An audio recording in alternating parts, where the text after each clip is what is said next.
أعوذ بالله من الشيطان الرجيم بسم الله الرحمن الرحيم اللهم صل على سيدنا محمد وعلى آله وصحبه وسلم تسليما. Assalamu alaikum.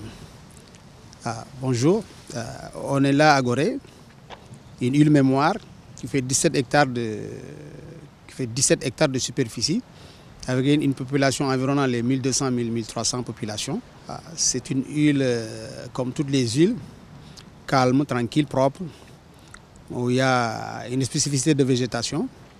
On a une école primaire et une école pour les tout petits, jardin d'enfants, et une école du secondaire qui est un lycée d'excellence des jeunes filles. Nous avons des sapeurs-pompiers pour les secours, nous avons un poste de police. Et on a une commune qui date de 1872 et notre maire qui actuellement a été élu en 2002 et il fait son deuxième mandat. Alors, pour tout ce qui est du social, le social, c'est beaucoup plus difficile à Gorée. Et là, je suis avec une sœur qui s'appelle Henriette Nunez, dite Yeta, parce qu'à Gorée, c'est vrai, les gens pensent que Gorée, tout le monde est riche. Ah non, Gorée actuellement, ce n'est pas le Gorée du passé. On a beaucoup de problèmes. C'est difficile de les énumérer, tous ces problèmes. Mais un des aspects de ces problèmes, c'est le manque souvent de revenus. Parce que quand tout le monde est dans un même métier, tout le monde vend des articles d'art, une bonne partie est dans la restauration, les autres sont des guides. Il nous manque beaucoup de corps de métier où on pourrait vraiment augmenter la richesse d'une population, c'est-à-dire faire de la production. On a une mutuelle qui a beaucoup d'argent, qui est prête avec des GIE bien encadrés, nous financer des projets, mais là aussi, nous manquons d'expertise et le courage aussi de s'engager dans certains projets de production pour pouvoir augmenter notre revenu. Alors, ceci étant, aussi toujours sur le plan social, nous comptons avec ces enfants de Gorée, les réunir tous les 1er janvier, les emmener quelque part pour voir ailleurs comment la vie ça se passe ailleurs. Parce qu'à Gorée, on a la mer, on n'a pas de véhicule, on n'a rien du tout, on n'a que des bâtiments, des vieux bâtiments. Donc nos enfants ne connaissent que les bateaux et la mer. Donc je pense pour conclure, je vais toucher un point qui est urgent, c'est le problème du tourisme et le problème de la culture. Gorée, nous manquons, à part le Gorée Diaspora, nous manquons des programmes culturels. D'abord, on n'a pas quelqu'un qui se connaît entièrement en culture pour manager tout ce programme culturel, on ne l'a pas. On a un centre social qui peut servir de lieu de rencontre et d'activité culturelle, mais nous manquons quelqu'un qui a vraiment les compétences de gérer tous ces programmes culturels. Alors l'autre côté, c'est le tourisme. Le tourisme, c'est le gagne-pain des Goréens. Donc il y a un manque à gagner parce que les touristes ne sont pas retenus dans l'île.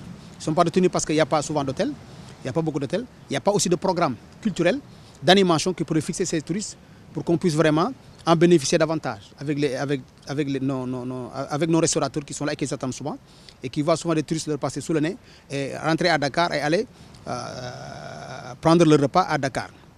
Donc ceci étant, on aimerait bien que de ce côté aussi que la population réfléchisse davantage par rapport à la gestion de ce problème. Gorée a deux vies, une vie visible où tout le monde peut voir dès que tu arrives à l'île et une vie qui est un peu cachée. Il faudra être dans l'île et être un sociologue pour pouvoir vraiment faire la part des choses. C'est que Gorée, nous manque d'organisation pour pouvoir vraiment offrir aux gens qui viennent à Gorée des facettes vraiment, réelles de l'île de Gorée, à savoir son vraie histoire, son vrai passé, qu'est-ce qui s'est passé réellement. Alors si les murs et les bâtiments pouvaient nous raconter ce qu'ils ont vécu, ce qu'ils ont vu, là on aurait une information exacte. Mais c'est dommage, ça c'est le rôle des hommes, les murs ne parlent pas, c'est aux hommes de creuser et de nous sortir certaines facettes de l'île qui sont réelles, qui sont très importantes et que la population aurait besoin, que ce soit au niveau des Sénégalais, des Africains et même du monde entier. Gorée est un patrimoine mondial classé, donc on a le droit, je pense, de sortir les choses qui sont réelles telles qu'elles sont, sans les masquer, sans les maculer. Voilà, donc je vais juste vous raconter une histoire qui s'est passée dans l'île. C'est l'histoire de Galgangiti Radbi. Galgangiti Radbi, c'était un couple qui se disait au revoir. Parce que dans les temps, c'est à Gorée qu'on venait chercher les maçons, les menuisiers et les charpentiers pour aller travailler au Congo.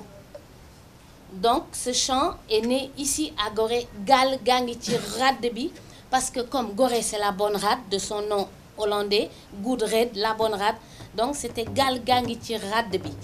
Voilà. Voilà, je vais vous le chanter.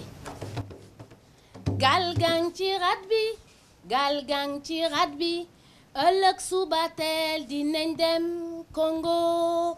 Gal gang ci rat bi, gal gang ci rat bi, ëllëg suba teel dinañ dem Congo.